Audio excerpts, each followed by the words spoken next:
You're rocking with the voice of Town View. We put our spin on trending topics and school news. Thought-provoking, insightful, we speak the truth. We do it for all ages, not just for the youth. Listen close, you might learn something. Or laugh so hard, you split your side of something. Live stream a podcast. Whenever you tune in, it's sure to be a blast.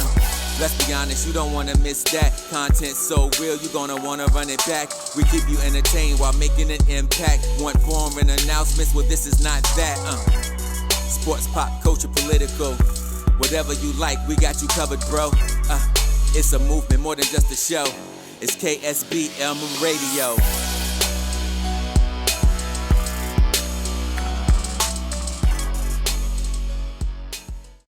Come closer to the music.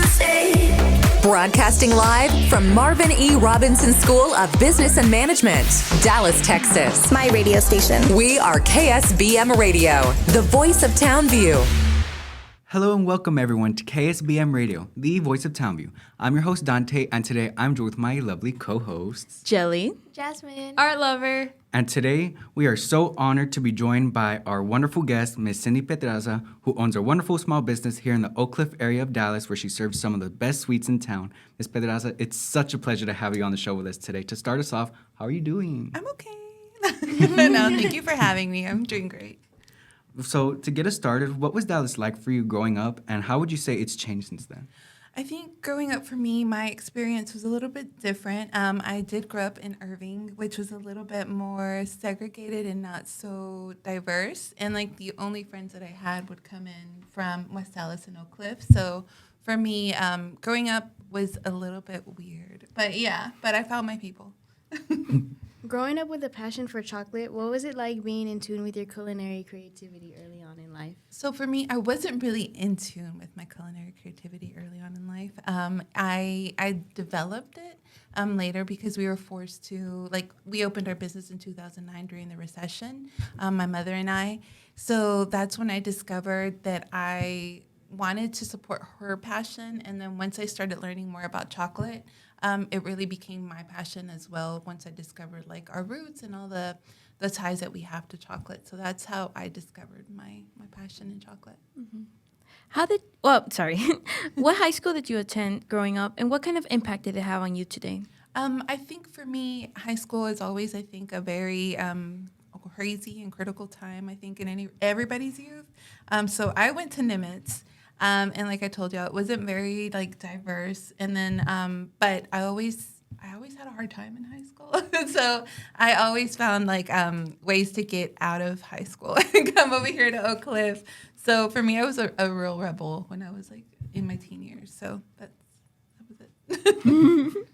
When did you first realize you wanted to pursue a career in making sweets? So for me, it was in 2009 after the recession that we decided we wanted to make sweets because my mom had been doing it already for about 25 years at that time.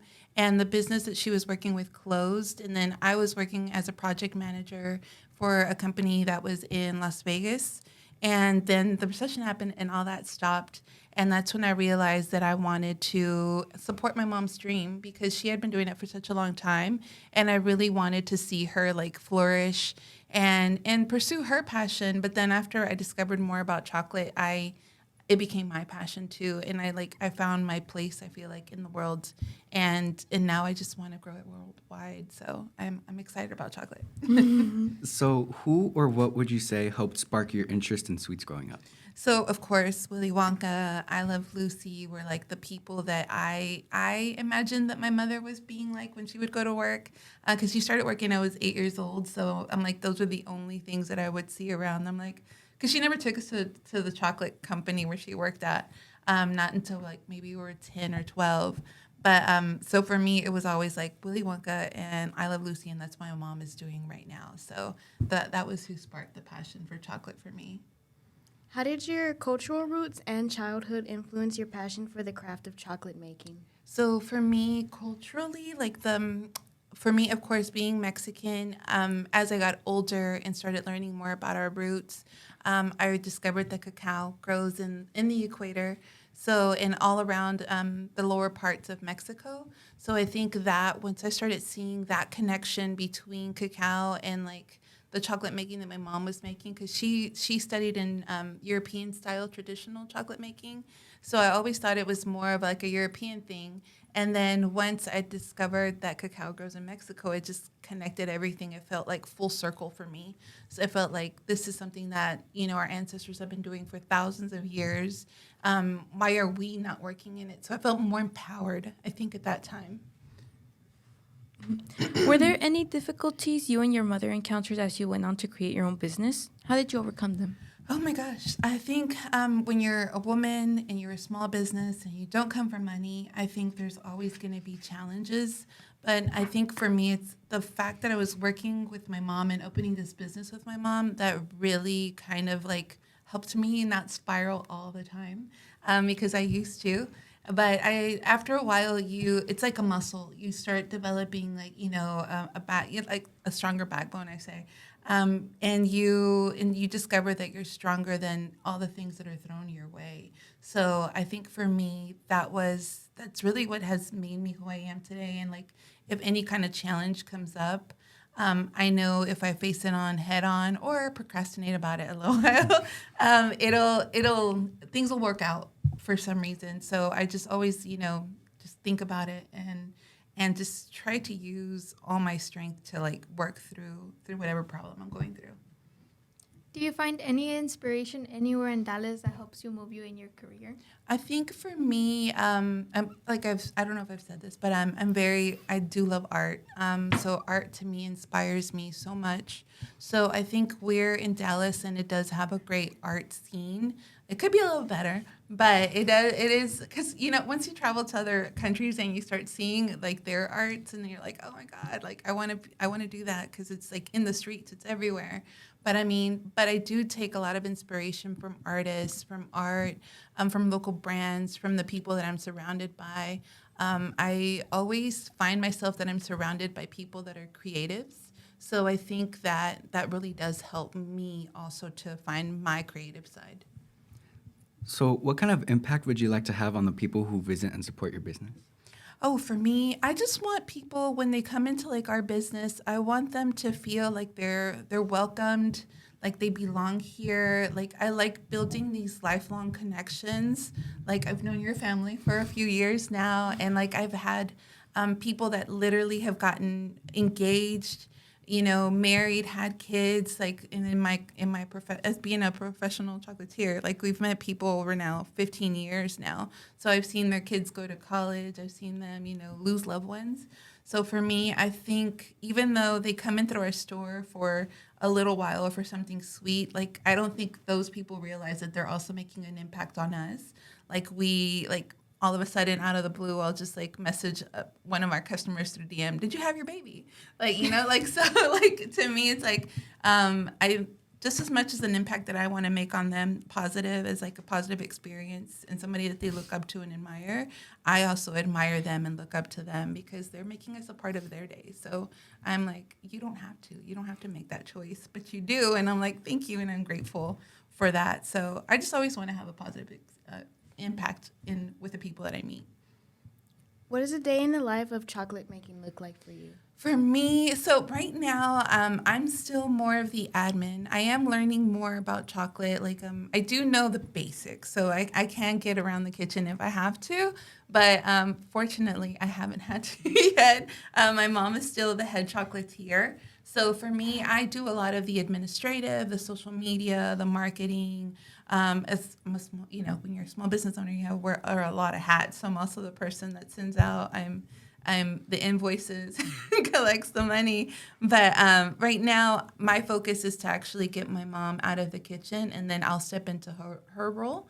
And then so there'll be like a removal of her, and then slowly I'll step in. So chocolate making in a day for us, I think for my mom, is they wake up, they turn on all the machines, we work as a group. So if the group is not there, like yesterday, our group took a little vacation, and it just felt very like we weren't doing anything. It just felt very stagnant if we're not working as a group. So chocolate making is a group effort. How do you source your ingredients and what do you consider when making chocolates? So for us, like I told you, going back to our roots, once we discovered that chocolate was made or cacao grew in Mexico, we started going to Chiapas. We found a group through Facebook. My mom found a group in Chiapas that was bringing in cacao and exporting. It's called La Academia de Chocolate. And we went to visit them, and they taught us about bean to bar, and that's where we started sourcing our cacao from. So it's from Chiapas in the Soconusco region. And for me, again, that was when I had the moment like this is really our thing. Chocolate is our thing. Like for culturally, it is our thing. When I started walking through the jungle and could like see the trees and like they tell you like these trees have been around for thousands of years from prehistoric times or Mesoamerican times. So it just was really like a big, like, I don't know, awakening moment. And then it was like magical because I saw the cacao trees and then I saw this big, beautiful butterfly that I've never seen that was like the size of my hand fly by. And I'm like, oh my God, I belong here. So for me, it was just that connection of like, culturally in our roots, chocolate is part of our DNA. And then when you go to a museum in Mexico, there's paintings on the wall of of people and cacao and the cows on the walls. Like that's crazy. Like that's part of our heritage. So that was my moment when I was like, I'm in the right spot where I need to be. How do you find inspiration in the environment around you to innovate, like the different types of chocolates you create? So for me, to innovate, I think you always just have to be a little bit ahead from everybody else. And I'm fortunate that my mom, which is my business partner and chef, she's a big reader. I am not. I'm not the biggest reader, but I aspire to be. I'm trying to do 10 pages a day. But she always like takes inspiration from different just from things that she reads, that she sees, that she wants to recreate. So for us, our inspiration just comes from things around us that we see. Like I've told y'all before, I love art. So for me, it's art. It's the brands that I work with, the people that I see around me. Of course, I think everybody's bombarded by social media. So I do take some inspiration of like what the trends are as well. So we take inspiration from everywhere, honestly. So how do you manage and balance your time with your family and work life? Oh my gosh, that's been the hardest part, I think, as a small business. Naively, when we started this business 15 years ago, I thought it was going to give me an opportunity to spend more time with my son because I also have a son that's 26, and I had him very young. Please do not do that. But I had him very young, and I was like, well, this is going to help me, to spend more time with him and do more. And honestly, when you become a small business owner, it really just a small business takes up your whole time. Even like, there's days where I'm like dreaming about work or I can't sleep because I'm thinking about work. So it's really hard to find that balance. I think this year, now that I have my daughter that's 10, she's very vocal. So I'm trying to be better. So she's like, hey, get off your phone. I'm like, okay. So I'll put it away. So I'm trying to be more better about my time and like spending more time with my family. Even like we took a vacation like 2 weeks ago, and my focus was really not to like hang out on my phone or like let photos and trying to build content take up my time. So I am trying to prioritize more family, but it's taken 15 years for that to happen. So it's hard. What role would you say the community of OakCliff plays in your business? Oh my God, I think the OakCliff community to me is everything. Like I told y'all, since I grew up in Irving, as soon as I could drive and I was a teenager, I started driving actually at 14. And like I don't do that also. But I started driving because I felt so alone in Irving. And then once I found like my people here in OakCliff and like West Dallas, I started driving over here, and I wasn't even like a bad kid. I just wanted to hang out and be immersed in the culture and the community because I just felt so at peace and at home here in OakCliff. So now we're fortunate that we all live here now. But and I think things would have been way different if we would have like immediately like lived here as teenagers. But I mean, OakCliff is everything to me. It's my heart. It's what I dream of. I want like the people that I know to be proud of me, because I feel like I'm doing something different that hasn't been done before. So I just want people to be proud of like what we're doing, and that we're, you know, hopefully inspiring other people as well to create as well.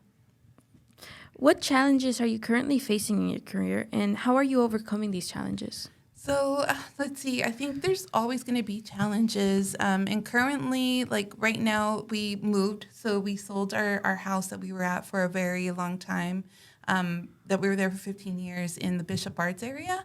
So for now, we're at my other business that I had started and kind of neglected at Olmo Market. But so for me, my challenge right now is visibility. So I'm working very hard to create content that engages. So, and we're in the social media world, as y'all know. So I'm like, so the content has to be, and I come from a very old school, you know, growing up, you know, we grew up with the news and no internet. So I'm like, so now it's like retraining your brain, like everything you do has to be quick and fast and grab people's attention. So I think that's what my effort this year is, to focus more on my social media and growing that and kind of retraining my brain to be better at it. What vision do you have for the future of CocoAndre? Oh, for me, I want CocoAndre to go worldwide. That was the reason why we sold the house that we were in Bishop Arts, so we could buy a bigger building and buy manufacturing equipment and just become an actual factory so we can reduce costs and produce more. So for me, the goal, I don't know how I'm going to get there, but I know that that's where I want, and I want to see our company grow as to be a national brand or worldwide brand. So that's my goal, is to see CocoAndre become a worldwide brand.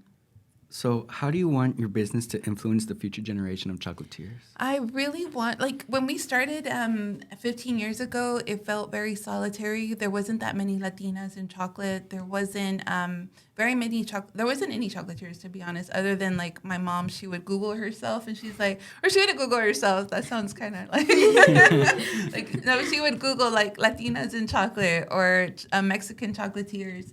And she was the only one that would come up. And then finally, we started seeing like, I think maybe like 7 years ago is when I started seeing like a shift. I started seeing like more bean to bar makers that were Latinas. I started seeing more, you know, local chocolatiers come out. Like there's a friend of mine called RU Chocolate. And then it was just like this shift. And I was like, did we kind of influence this? So it just kind of like, it was an awakening moment again. Like, man, like we've been here 15 years and we planted this little seed, and here are other people like seeing what we're doing and like trying to do it themselves as well. And it's becoming something, you know, like we're creating a whole field where people didn't see themselves in before. So it's been really cool to see that change. How do you plan on ensuring the growth of your business, CocoAndre? How do I plan? I don't know. No, I think for me, I really do heavily rely on the people that support us. I think that's always been the proven, just the proven fact that when people like you, they will talk about you and they will support you no matter what. And they will, you know, they will just speak highly of you. So for me, coming again from this transitional world where social media wasn't like a big thing, because it didn't start really until like 2011, and we started our business in 2009. Word of mouth was always what people would tell me. I was like, oh, so-and-so told me, or my cousin told me to come to your store, or, you know. So for me, I think that's my plan, is always to be nice to people. And I know that good things will come and that people will support us as long as we're genuine and true to who we are, and we speak, you know, our truth and not be disingenuine. So I feel like that's how we'll grow. We'll continue to grow. Where do you see your business going in the next 5 years? In the next 5 years, again, I want to build out our new building, which we've already purchased. And it's going to be really close to our old location. It'll be on Center Street here in OakCliff. And so the goal right now is to build that out. And I don't know where it's going, but I feel like it's going to become a hub for other small businesses. So I think I'll have my factory on the bottom and chocolate store, and then the top would be retail to give other small business owners an opportunity. So I want to become more like an incubator. Like if you wanted to have a small business for, you want to try it out and you're scared, well, I'm like, well, here's a lease for 3 months or 6 months. So that way you don't feel obligated. And that way, even if I can mentor those people, that would be also my goal. Because I know it's hard and for people when going into small business, and I didn't have a lot of mentors doing this. So I want to be also that opportunity to other people. Can you tell us more about what type of impact you would want for your to see in your business in OakCliff? Let's see, the impact that I want to see for my business in OakCliff. Let's see. For the impact, I really just want to continue to grow and nurture the events that we're doing. I feel like we've always created events that were inclusive, that were never really thought of. So for me, of course, not just me, because for me, CocoAndre isn't just a chocolate shop. It's about community and building community. So not only, yes, like people come and consume our product, but we also want to give back. So for me, growing like our events like Dia de los Muertos, our Orgullo event, that was, which I'm surprised OakCliff never had like a Pride event. And then we created Orgullo and it's taken off. So for me, it's always giving back and finding events and things like that give back to the community and are inclusive and diverse. So for me, that's where I see my impact is giving back to the community and doing more as much as I can for them. Mm-hmm. Planning these kinds of events, like, well, how did it affect like your impact on the community itself? For me, I feel like a good example was like during the pandemic. So we've had Dia de los Muertos for like over 10 years now. And during the pandemic, we're like, oh, we're not going to do it, right? Everybody's scared, whatnot. And then I realized the impact I had on the community during that event because I posted like, hey, we're not going to have it this year. And then all of a sudden you'll hear this flood of DMs and like, why? Or why can't you do it? And then finally we were able to get a grant from the city. And we worked with somebody locally, and we turned it into an art show. And it was really cool. So it was on a smaller scale, but it turned into an art show, and we had installations. And it was just really cool because there was a person that actually cried because they were like, I haven't really gone anywhere. I haven't really, been out in the world, had interaction for such a long time with people. So you saw that they were also craving this need for people and space and to feel comfortable in, and we created that. So for me, to me that was everything. It was like seeing that my little Day of the Dead event that I thought was nothing really meant something to somebody, and to actually have somebody be moved to tears. Like I craved this. I craved unity, and I craved interacting with other people, and thank you for doing it. That was like, I think the whole night I kept hearing people like, thank you for doing this, and thank you for like not canceling it. So that's really when I realized that we do create safe spaces and inclusivity in our neighborhood. And that really touched me. And like every year I'm like, we're not going to do it. Or like, no, we're like, I want to go other places and see like their Dia de los Muertos in Mexico. And it just hasn't happened, and I'm okay with it because I see what we're doing here is bigger than me. I think it's something that everybody feels a part of and looks forward to. So moving on to some fun questions. If someone were to make a movie about you and your business, who would you want to play? Oh, I know who it is. It's Selma Hayek. I don't know why, but I identify as a Selma Hayek. So, she's gorgeous, but I really feel like she would be the person because she just seems like a very strong force to be reckoned with. So I feel like that would be my person that would want to play me. Yeah. If you could use any ingredients from anywhere in the world to make a new type of dessert, what would it be? For me, right now, I think the newest, it would be Japan. I think they have really different, unique ingredients that are not accessible to here. So I would really love, and they're also, because they also don't get chocolate as much, they're not big on chocolate over there. I would really love to incorporate like their ingredients in our chocolate together. And I think that would be my dream country and place to work with. If you could describe your business as a show or movie, what would it be?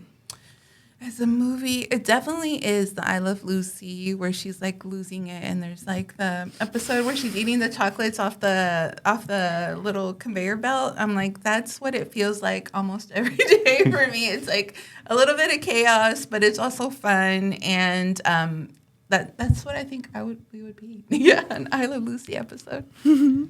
What are some of the traditional Mexican flavors that you incorporate into your chocolate? So for us, like I've told you, like once we found a niche, because for a long time we were like, not for a long time, really quickly.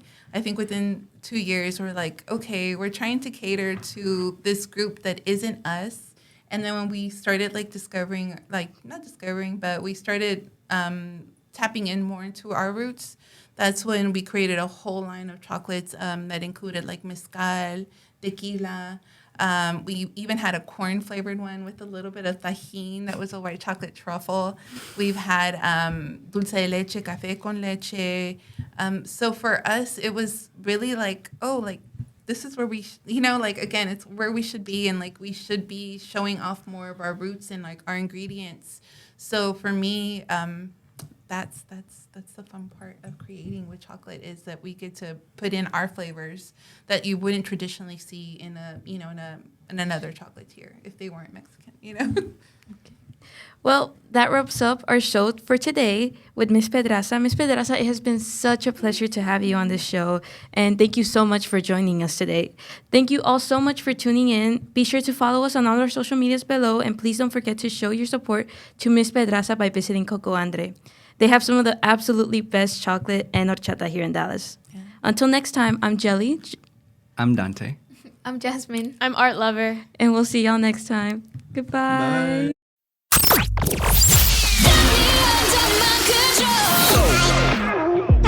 Thank you for listening to KSBM Radio, the voice of Townview. My radio station. We hope you enjoyed the great content and great discussion, all from a student's perspective. Make sure to follow us on Twitter for the latest updates at KSBM_TVT